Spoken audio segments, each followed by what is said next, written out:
Ah, ok. Ahí sí me escuchan. Gracias.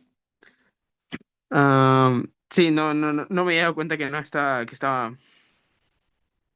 muteado. Ahí sí me escuchan, ¿no? ¿Sí?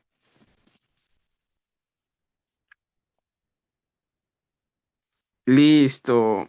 Ya, entonces ahora sí, vamos a volver a comenzar. A ver, lo que les estaba comentando es que para la clase del día de hoy lo que vamos a ver son las denominadas medidas de dispersión, ¿sí? Asimismo, recordar que en la anterior clase vimos lo que se denominaba como medidas de tendencia central. ¿Qué eran las medidas de tendencia central? Pues estas se clasificaban en tres, donde estas tres medidas de tendencia central eran denominadas como media, mediana y moda, ¿ok? ¿Sí? También recordemos de que en la clase pasada vimos que básicamente eran herramientas estadísticas que resumen el conjunto de datos, ¿sí? En un valor representativo. Entonces, eso es importante porque es otra de las características de este tipo. O sea, ¿qué hacen? Resumen un conjunto de datos,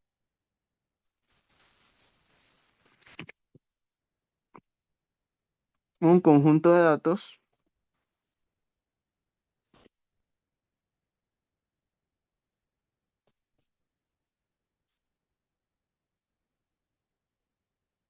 en un solo valor representativo.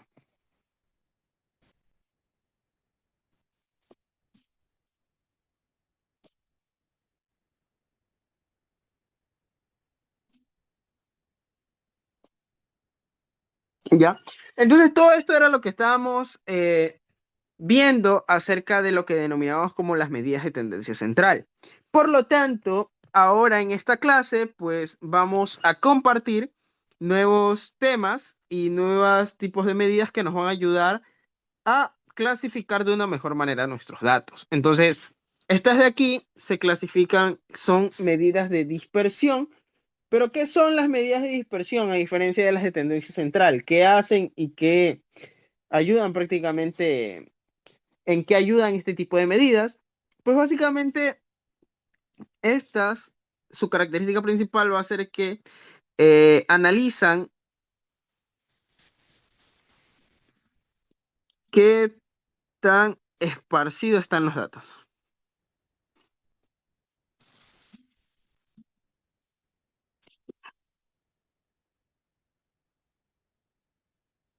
Sí, esa básicamente es la idea, ¿ya?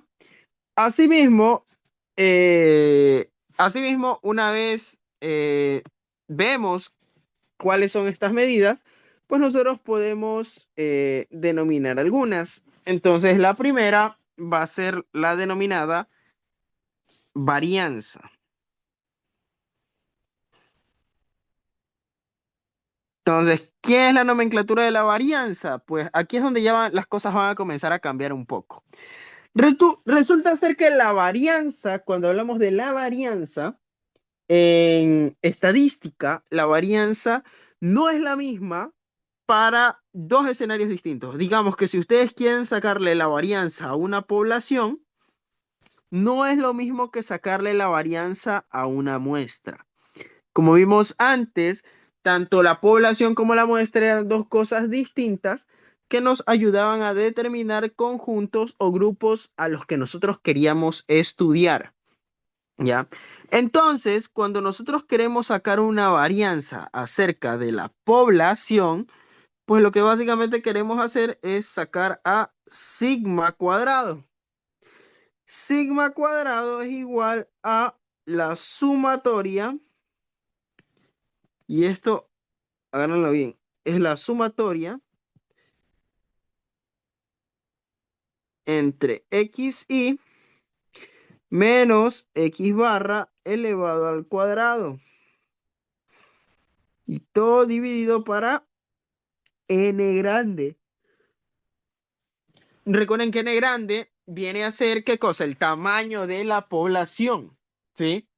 Asimismo, dentro de la muestra, en cambio, la varianza va a tener no nomenclatura ese, sigma cuadrado, sino que la nomenclatura de una muestra, o sea, una varianza muestral, va a ser S cuadrado, que básicamente es la suma de los xy menos x barra al cuadrado. Pero aquí es donde viene el dato interesante. ¿Sobre qué va a estar dividido? Pues va a estar dividido para n menos 1. ¿Sí?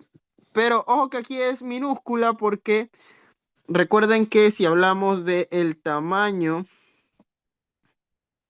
de la población,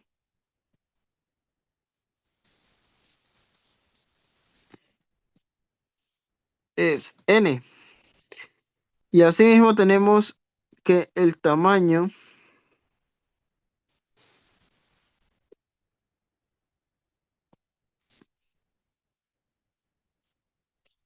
de la población, y ahora sería lo que nosotros denominamos como el tamaño de la muestra. Y el tamaño de la muestra, ¿cuál va a ser su nomenclatura? Pues va a ser n pequeño. Así. ¿Sí? Hasta ahí. ¿Alguna pregunta, alguna duda o todo clarísimo?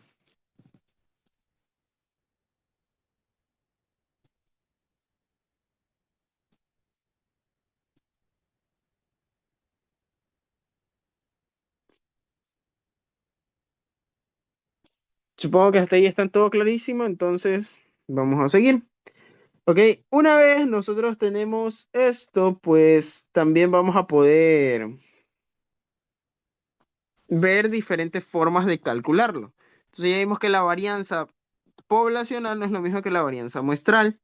Asimismo, tendríamos otra medida de dispersión, la cual se va a denominar como la covarianza. ¿Ok? Entonces, ¿cómo se deriva la covarianza o cómo se ve? ¿Sí? Entonces, la covarianza, en cambio,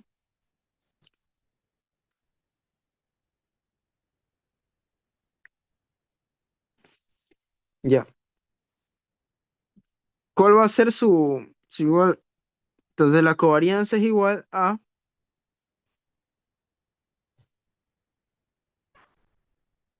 sigma de xy.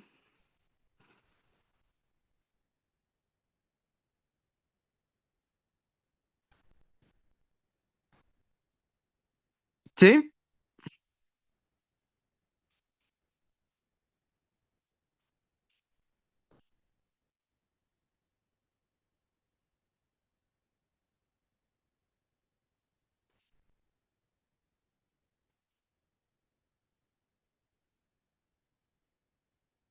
¿Sí?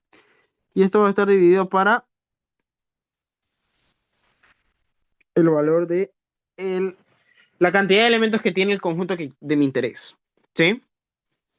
Asimismo, tenemos por último lo que nosotros denominamos como coeficiente de variación.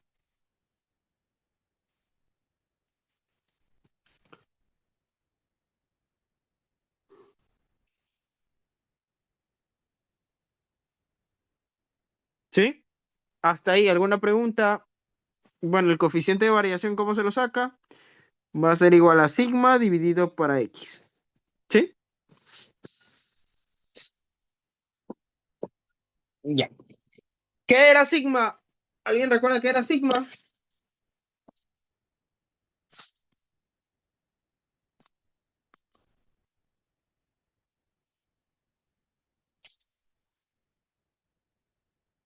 Recuerden que lo que nosotros en cambio denominamos como desviación estándar. Sí.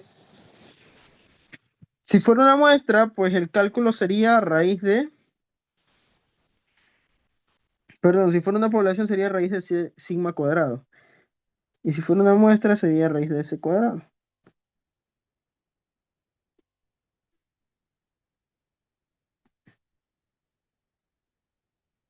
Sí. Y el de acá, en cambio, sería, o sea, perdón, o sea, el de sigma cuadrado, ya saben que eso es para la población.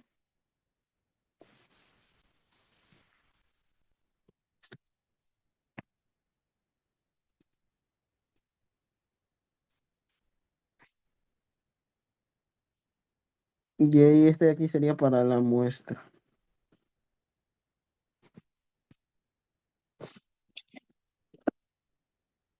Ya, hasta ahí.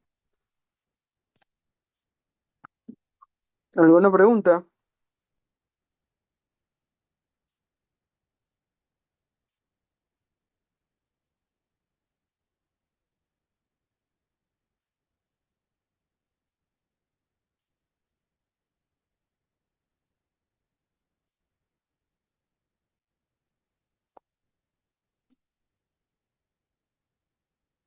Ya,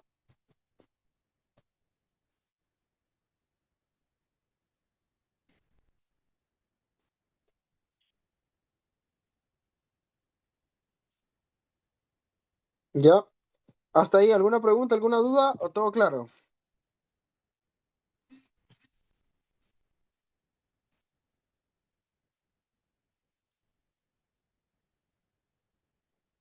Listo.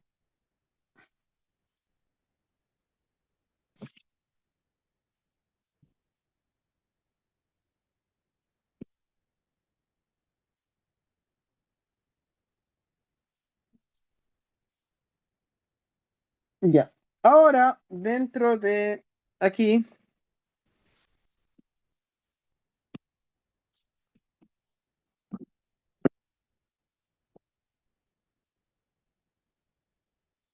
vamos a ver lo que se denomina como la tabla de frecuencias.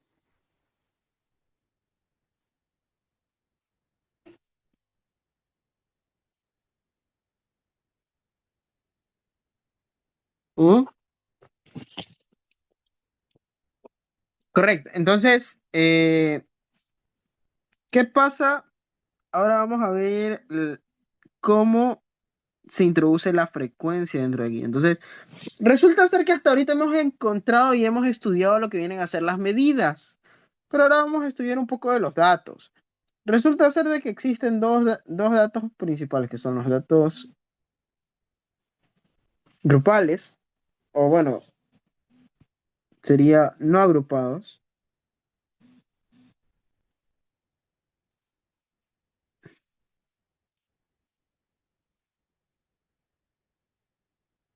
¿Mm? Datos agrupados, bueno, datos no agrupados y datos agrupados.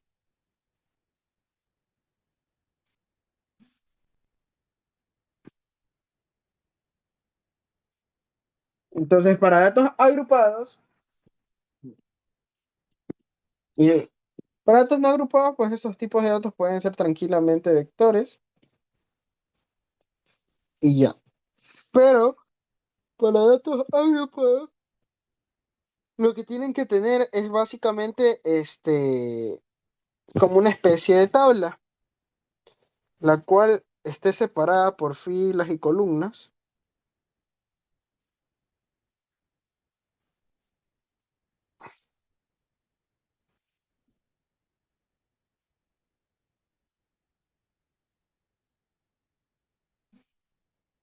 ¿Sí? Entonces, miren, por ejemplo, ahí es donde vienen las cosas importantes. Eh, Cuando hablamos de datos agrupados, no, necesitamos saber dos conceptos claves. Primero, ¿qué es la frecuencia?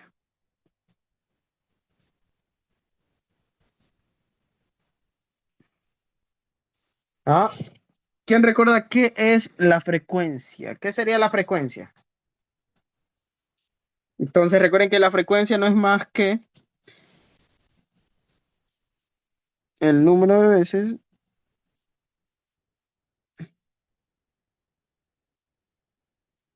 ¿m? Es el número que se repite más en los datos.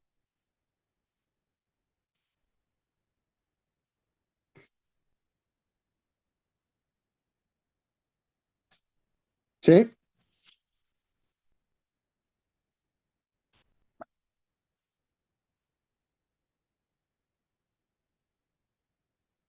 Ya. Entonces, por ejemplo, digamos que ustedes tienen este vector de aquí. ¿Quién es la frecuencia? ¿Quién es la frecuencia en este caso del 3? ¿Cuál es la frecuencia del 3? ¿Cuántas veces se repite el 3?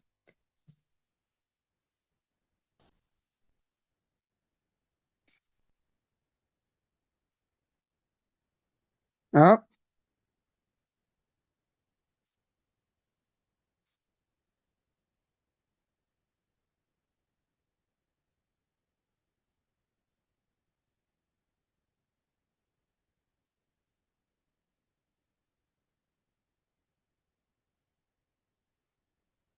sí, nadie.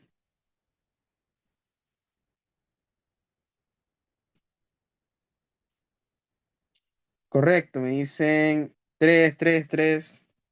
El n-1, ¿qué significa? Ya vamos a ver. A ver, la frecuencia FR sería la frecuencia de 3, sería 3 mismo. La frecuencia de 2, ¿cuánto es la frecuencia de 2, chicos? En estos datos, o sea, ¿cuántas veces aparece 2? Uno. ¿Cuántas veces aparece uno? Una vez. Entonces, por eso las frecuencias serían uno, 1 y 3, ¿ok? La frecuencia habla de el número de veces que los datos están dentro de de determinados datos. Entonces, por ejemplo, digamos que yo les doy algo así. Uno, 1, 3, 3, 3 y 3, 4, 4, 5. ¿Sí? Ya, ahora, estos datos, ¿qué tipo de datos son si les dan algo así, chicos? ¿Qué tipo de datos serían ese vector que le acaban de dar a usted?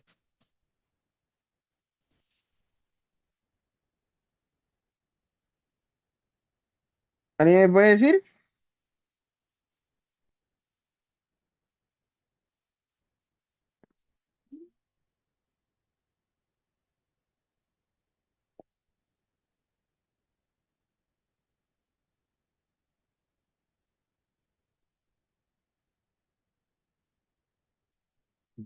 Cuantitativos. Si eso ya sabemos que son números, pero a lo que me refiero, a ver si me están escuchando, ¿de qué estábamos hablando? ¿Qué tipos de datos existen? Recuerden que todo lo que ahorita estamos analizando ya ahorita son datos cuantitativos, son datos numéricos. Sin embargo, ¿qué tipos de datos serían este de aquí? ¿Agrupados o no agrupados? No agrupados, correcto. ¿Por qué no están agrupados? Estos son datos no agrupados.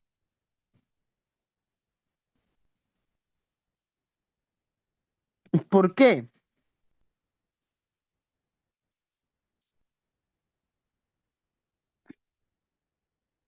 Porque no están separados por frecuencias.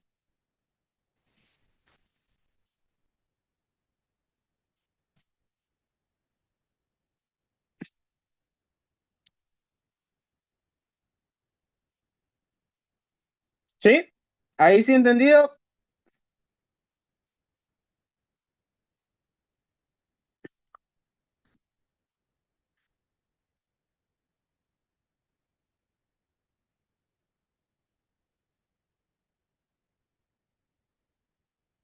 Ya. Entonces, así quedaría. ¿Ok? Ahora, ¿qué pasaría si yo quiero llevar estos datos y agruparlos? O sea, ¿cómo yo agrupo esos datos?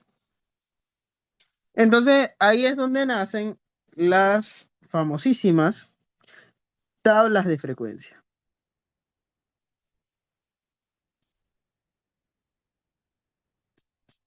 ¿Qué es lo que hace la tabla de frecuencia? Pues lo que hace es que subdivide eh, los datos que yo tengo y los separa por el número de veces que se repiten.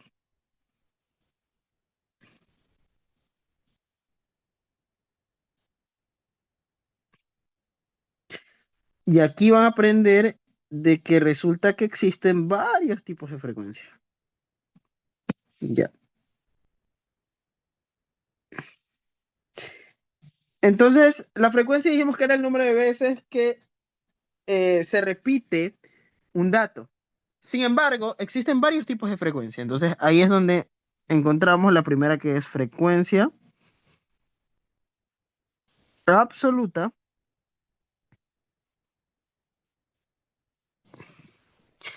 la que se denomina como frecuencia relativa.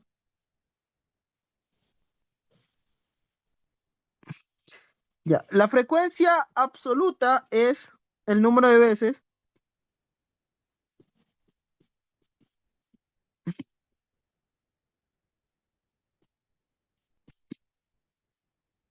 que se repite un dato.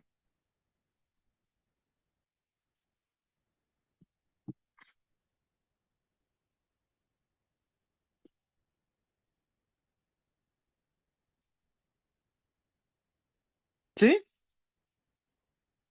Mientras que la frecuencia relativa, ¿qué sería? Pues la frecuencia relativa no es más que la frecuencia absoluta dividido para el tamaño de los datos. O sea, lo que hace la frecuencia relativa es darle una proporción del dato respecto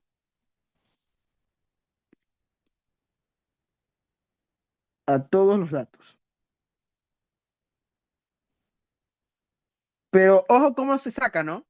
¿Cómo se saca la frecuencia relativa? Como frecuencia absoluta dividida para n. ¿Ok? Todo chévere hasta ahí. Entonces, estas dos frecuencias son las que vamos nosotros a utilizar.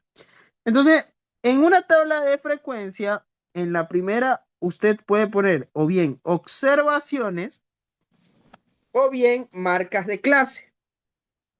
En este caso vamos a hacer tablas de frecuencia con observaciones. Pasa que cada numerito es una observación, ¿ok? Por ejemplo,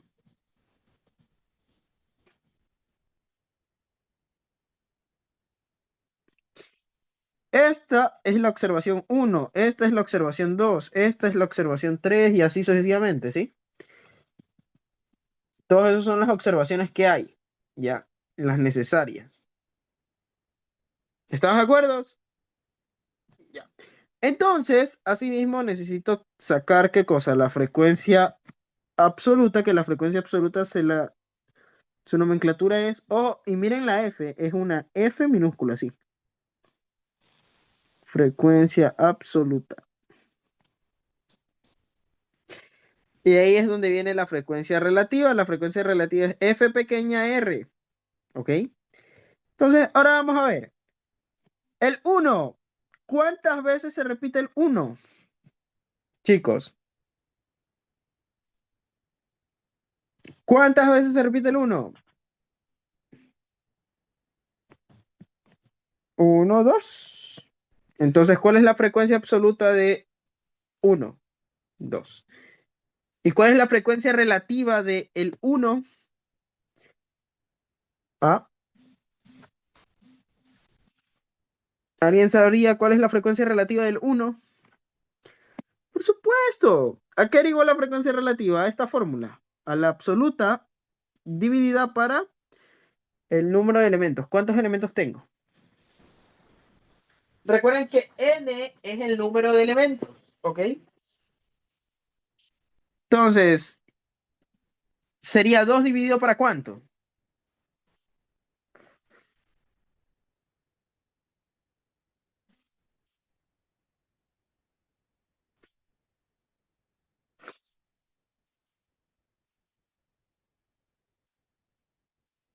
Dividido para 38. Ese es el número de elementos, ¿están seguros? ¿Cuántos elementos tengo? Tengo, a ver, vamos a contar.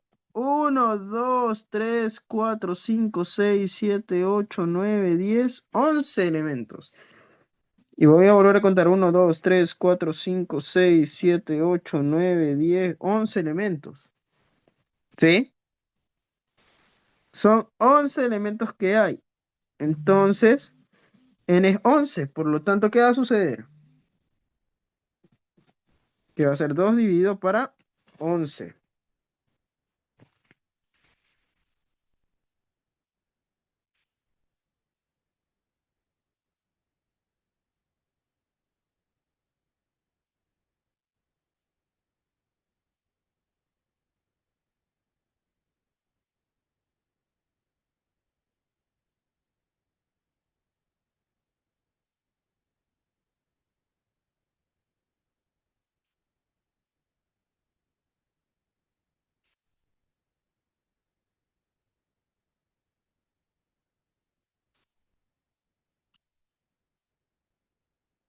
Ya. Ahora, vamos con el 3. ¿Cuál sería la frecuencia absoluta del 3?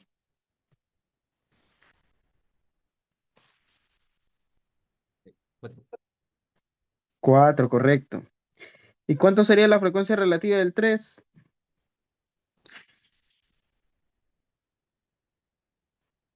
4 dividido por 11. Y ella todo es rápido. ¿Por qué? Porque, por ejemplo, el 4, ¿cuántas veces aparece? 2 veces. El 5, ¿cuántas veces aparece? 2 veces. El 6, ¿cuántas veces aparece? Una vez. Entonces el 2, esto sería 2 sobre 11, 2 sobre 11 y 1 sobre 11. ¿Ok? Entonces resulta ser que la tabla de frecuencias no se queda hasta ahí, sino que tiene algunas cositas más. Entonces ahí es donde entra lo que nosotros denominamos como frecuencia absoluta acumulada. La frecuencia absoluta acumulada lo que hace es ir acumulando la cantidad de datos que tiene la frecuencia absoluta. ¿Cómo se hace eso, profe? Primero, la nomenclatura de la frecuencia absoluta acumulada va a ser F mayúscula. ¿Sí ven? F mayúscula hace referencia a la acumulada. ¿Ok? Entonces, ustedes comienzan. Si aquí en la absoluta normal tienen 2, aquí también ponen 2. Pero el numerito que va a ir en el recuadro que estoy marcando va a ser 2, pero más 4. ¿Cuánto es 2 más 4? 6, ¿no? Entonces aquí iría 6. Así mismo, ahora 6 más 2, ¿cuánto es? 8. 8 más 2, 10. Y 10 más 1, 11.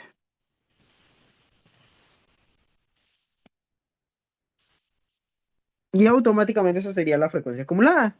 Entonces la acumulada es ir sumando desde el primer número casilla por casilla. O sea, como que sumo este con este con este. Y bueno, el resultado de la diagonal se lo va a poner acá, ¿no? Y esa es la idea. ¿Estamos de acuerdo? ¿Todos entendieron hasta ahí qué es frecuencia absoluta y qué es frecuencia acumulada?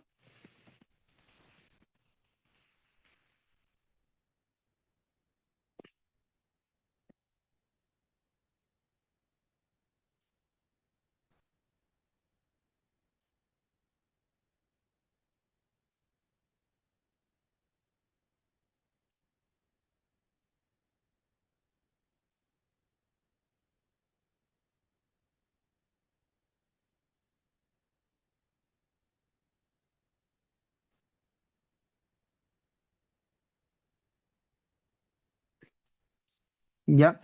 ¿Para qué sirve la frecuencia acumulada?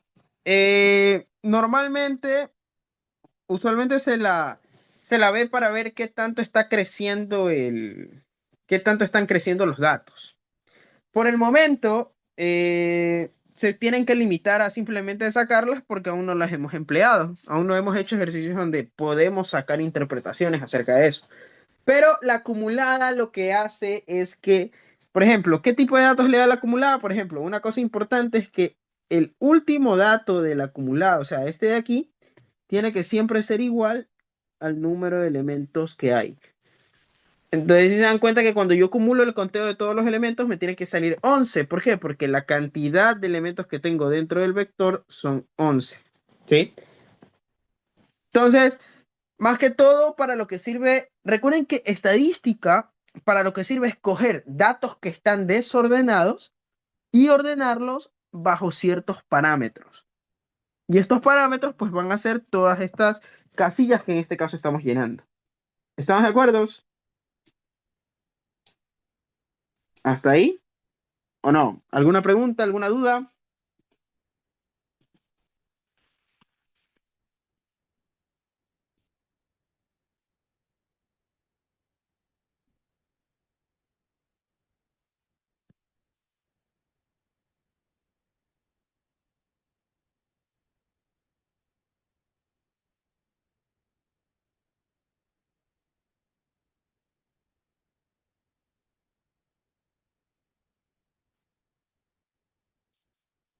¿Todo claro?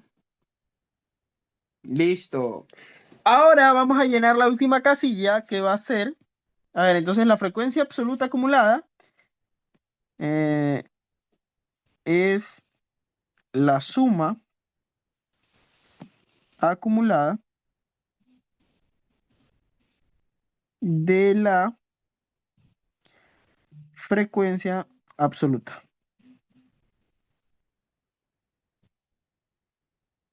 Pero también va a existir la frecuencia,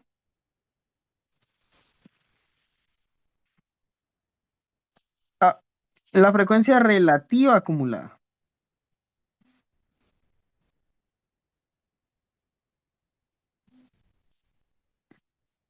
Entonces, ¿qué va a ser la frecuencia relativa acumulada, chicos? Primero, ya saben, va a ser F mayúscula punto R que hace referencia relativa, ¿sí? Y ahora, cómo se va sumando esto, chicos? Pongo este igualito, o sea, hacemos lo mismo que hicimos con la absoluta, pero ahora lo vamos a hacer con la relativa. Ok, entonces comenzamos con 2 sobre 11. De ahí vendría 2 sobre 11 más 4 sobre 11, serían 6 sobre 11. 6 sobre 11 más 2 sobre 11 serían 8 sobre 11.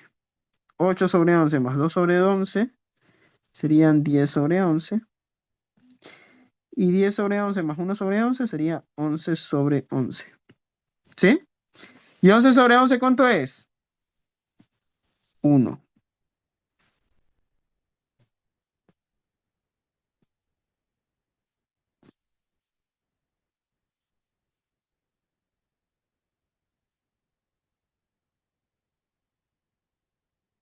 Y entonces, ¿qué sería la frecuencia relativa acumulada? Pues asimismo sería, es la suma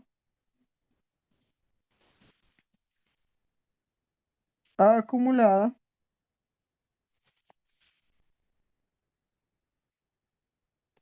de la frecuencia relativa.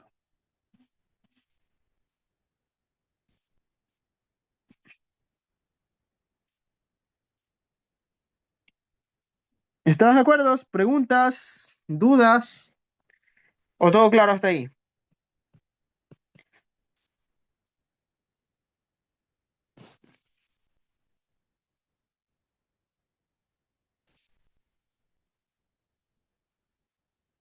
Ya, entonces de esa manera es como ustedes van a comenzar a describir los datos y ordenarlos, ¿ok?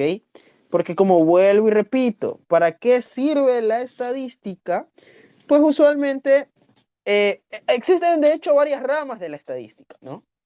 Que las vimos en la clase pasada, o sea, vimos las dos principales que son la estadística inferencial y la descriptiva. Recuerden que ahorita nosotros estamos aprendiendo lo que es la estadística descriptiva, por lo tanto estamos aprendiendo a describir o presentar datos, ¿sí? Entonces, por eso es que, si se dan cuenta, todo esto que estamos viendo aquí simplemente es organización de datos, ¿ok? ¿Hasta ahí alguna pregunta? Bueno, si no hay preguntas, no hay dudas. Vamos a ver. Ya, ahora, ¿qué pasa si yo quiero calcular, por ejemplo, vamos a calcular esto de varianza y las desviaciones estándar, ¿ok? Eso es lo que vamos a hacer. Entonces, vamos Vamos a ver acá. Desviación estándar. Digamos que les dan estos datos. 12, 15 y 17. Y les dicen hallar media y varianza. Ya, aquí es donde viene algo importante. La varianza, ¿cuántas fórmulas tiene, chicos?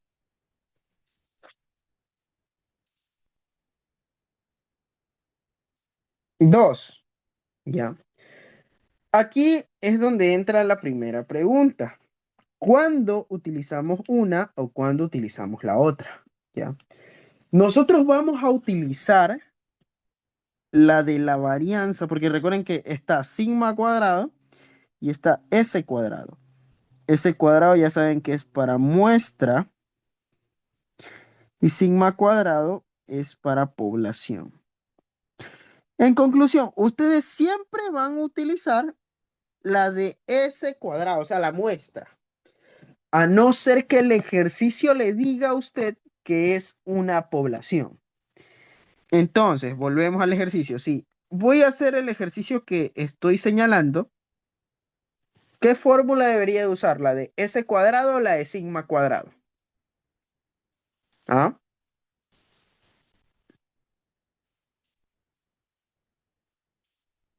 ¿Qué fórmula debería de usar?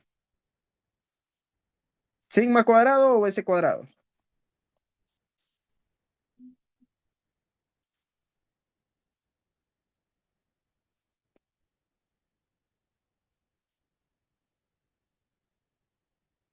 La de S cuadrado. ¿Por qué? Porque no me dice que es una población. Entonces, siempre que no me diga que es una población, yo lo voy a asumir como si fuera una muestra. Por lo tanto, si yo quiero calcular el S cuadrado, pues el S cuadrado se lo calcula con la fórmula de la sumatoria de cada observación, a la que cada observación le voy a restar X barra y lo voy a elevar a qué? Al cuadrado. Y lo voy a dividir para qué? Para n menos 1. ¿Ok? Entonces, si yo quiero sacar ese cuadrado, pues ese cuadrado no va a ser más que una suma grandota, ¿ya? Donde voy a coger, primero, ¿qué tendría que hacer yo?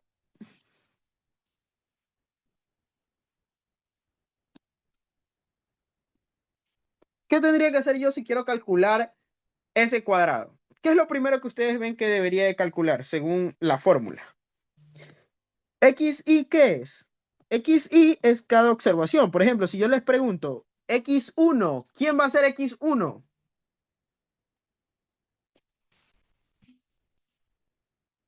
¿Ah? El 1. ¿Quién va a ser X2? El 12. ¿Quién va a ser X3? El 15. ¿Quién va a ser X4? El 17. Entonces, si se dan cuenta que yo lo que tendría que hacer es como que cada uno restarle qué cosa. X barra. ¿Y qué era X barra? La media, ¿no? ¿Y cómo saco la media? Y eso ya lo vimos ayer, ¿ya? Bueno, lo vimos, perdón, el lunes. X barra, usted lo saca haciendo la suma de todo y dividiéndolo por el número de elementos que tiene. Como tenemos 4, sería 1 más 12 más 15 y más 17. Entonces, sería 28, 28 más 7 sería 30, 35, 45 sobre 4. ¿Están de acuerdo con ese valor?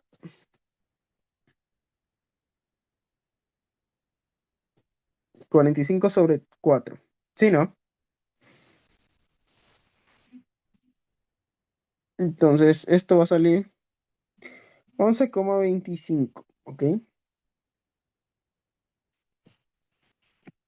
Entonces, fíjense que si X barra es 11,25, pues cada observación, la primera observación, ¿quién es? 1, ¿no? Entonces va a ser 1 menos 11,25. El siguiente, 12 menos 11,25. Más 15 menos 11,25. Más 17 menos 11,25. Y todo dividido para n-1. O sea, sería 4 que es el tamaño, menos 1. Y ahora sí hay que calcular eso, porfa, chicos. Así que intenten calcularlo, por favor. Y cuando tengan la respuesta me avisan para...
Ya. ¿Cuánto les sale? ¿Sí pueden ver cuánto les salen esos valores?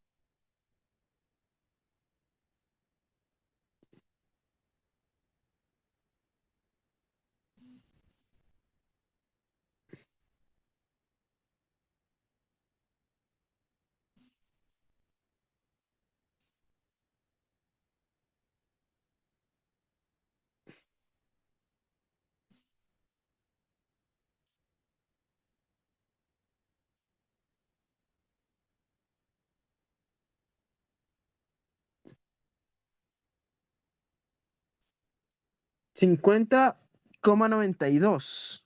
¿Cómo que cada uno? O sea, todo esto ya lo calcularon todo. Todo eso le sale 50,92. Ya. Entonces, esto va a ser la varianza. ¿Ya? Y recuerde que, por ejemplo, ¿qué pasaría si en el ejercicio también me dicen, aparte de varianza, también calcule la desviación estándar? La desviación estándar no va a ser más que la raíz de ese cuadrado. Entonces, la raíz de ese cuadrado es igual a la raíz de 50,92. ¿Y cuánto me sale la raíz de 50,92?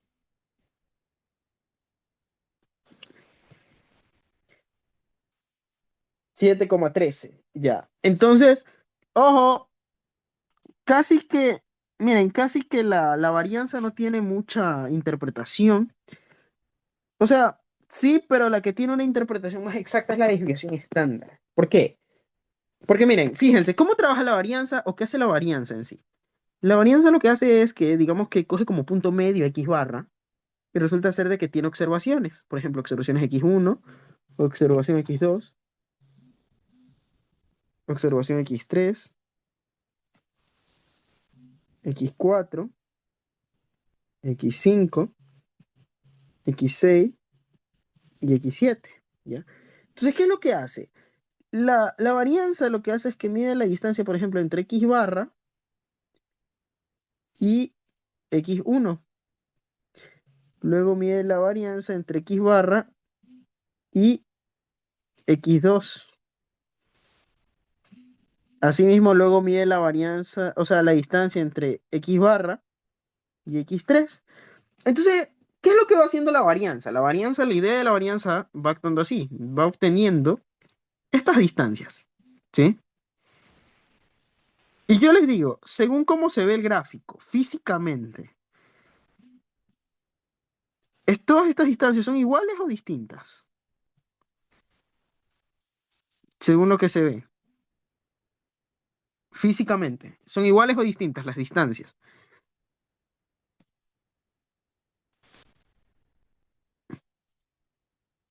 Ah,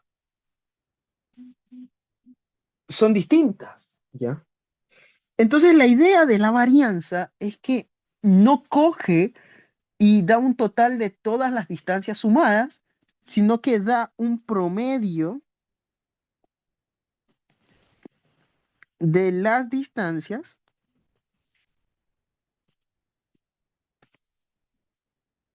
entre la media y los datos.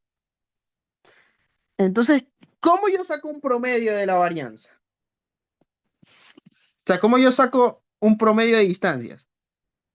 Para yo sacar un promedio de distancias, yo tendría que sumar la distancia 1 más la distancia 2 más la distancia 3 más de 4 más de 5 más de 6 y más de 7. Y todo dividirlo para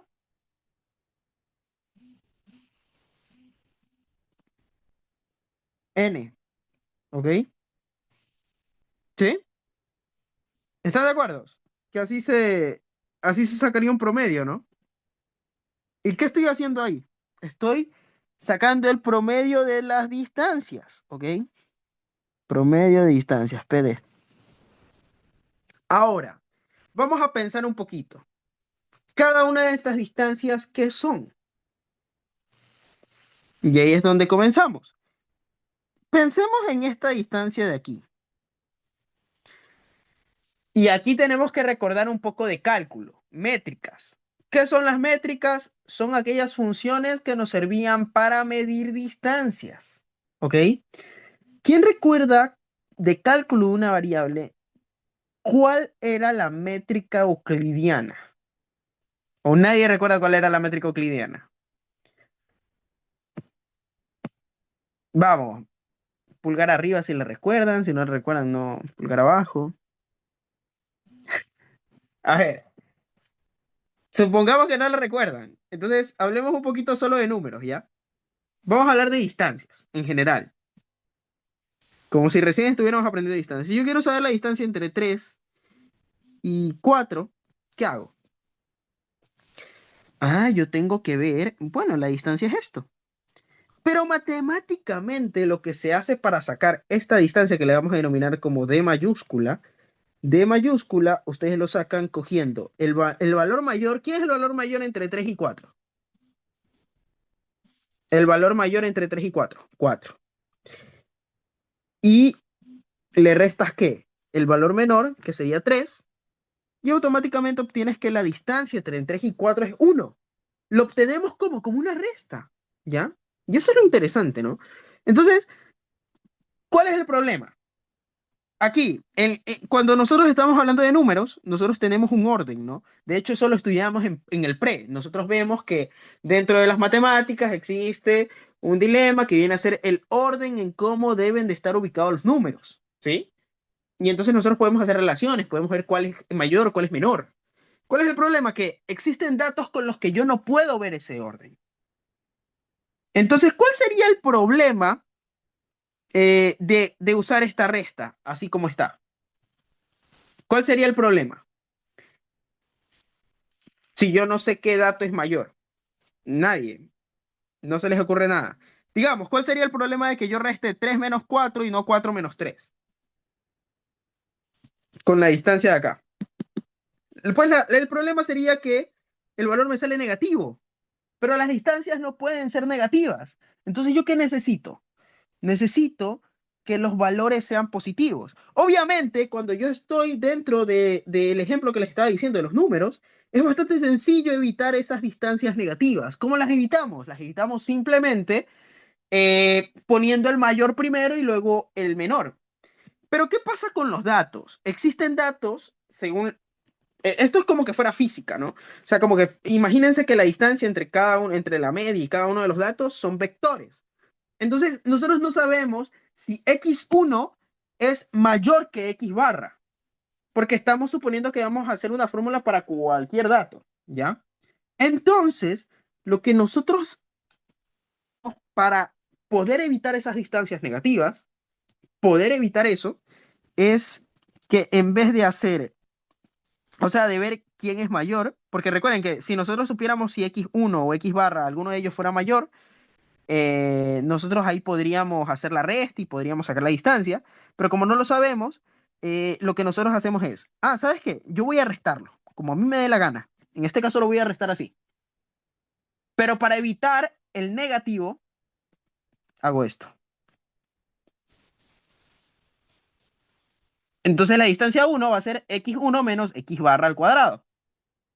No, con valor absoluto no se puede. Porque el valor absoluto... A ver, el problema de poner valor absoluto va a ser ¿qué? De que el valor absoluto... y es que tienen que recordar, porque es bastante interesante la ciencia que hay detrás de todas estas fórmulas. Porque fíjense, hablemos un poco de la varianza, ¿ya?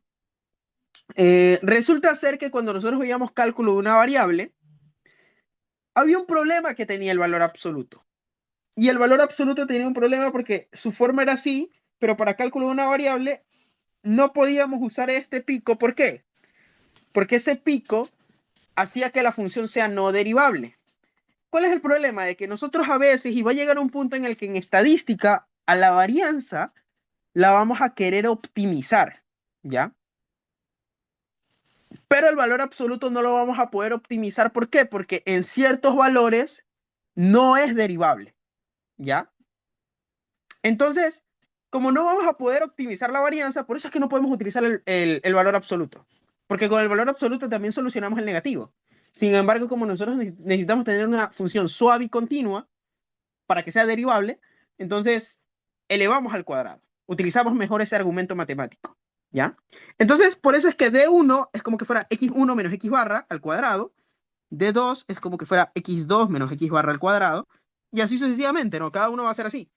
Ah, y si yo hago eso y reemplazo acá donde estoy haciendo, ahí es donde entra esto. Entonces, cada vez que calculen la varianza, bueno, y ahí es de donde sale la fórmula, ¿no? De la normal, ¿ya? Entonces, cada vez que calculen esto, la idea va a ser la siguiente, de que con eso ustedes van a obtener ¿qué cosa? El promedio de distancias.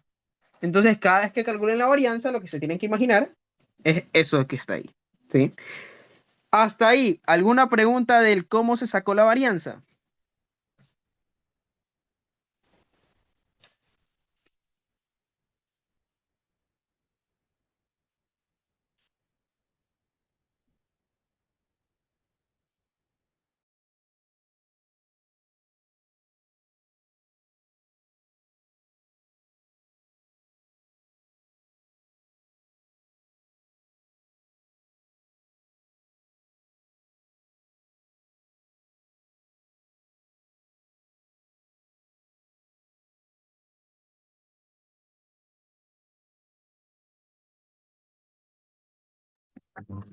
Ya.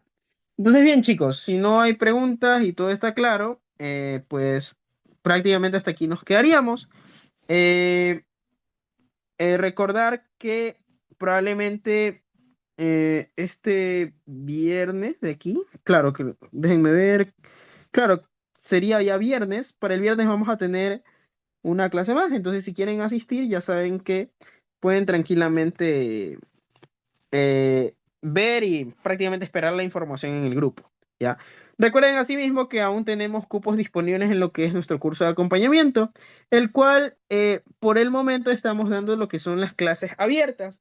Una vez pasada la segunda semana, automáticamente se cierran las clases abiertas y completamente el curso comienza a ser solo para las personas que están inscritas. Entonces recuerden que si ustedes quieren ser parte del curso de acompañamiento y quieren aprovechar todos los beneficios que habría, pues solo me tienen que escribir al número que ven en pantalla, que es el que estoy escribiendo y el mismo que está aquí, ¿sí? Eh, Prácticamente tenemos alrededor de, son 20 cupos en total y esos son los únicos cupos que tenemos disponibles para lo que es el acompañamiento. Entonces, ¿qué le incluye el acompañamiento? El acompañamiento le incluye lo que son grabaciones de clases pasadas, que es prácticamente nuestra plataforma activa. ¿Cuál es la cosa? Que la plataforma va a estar activa a partir de la siguiente semana, porque hemos tenido problemas con la plataforma. De hecho, eso es lo que más o menos he estado comentando. La plataforma va a estar activa la siguiente semana, ya que nosotros utilizamos la misma plataforma que, por ejemplo, utiliza Spol, que es Canvas, y Canvas está teniendo ciertos problemas en el momento de subir ciertos archivos. Entonces, La plataforma va a estar lista para la siguiente semana. Y también, aparte de eso, recuerden que las clases del acompañamiento son lunes, miércoles y viernes, salvo que haya algún tipo de inconveniente, que normalmente no es normal, van a ser a las 8 de la noche. Entonces ya saben que todos los que quieren, están interesados en obtener todos estos beneficios dentro de lo que viene a ser la materia de estadística, pues pueden escribirme al número que ven en pantalla y el costo de este acompañamiento es de tan solo $30.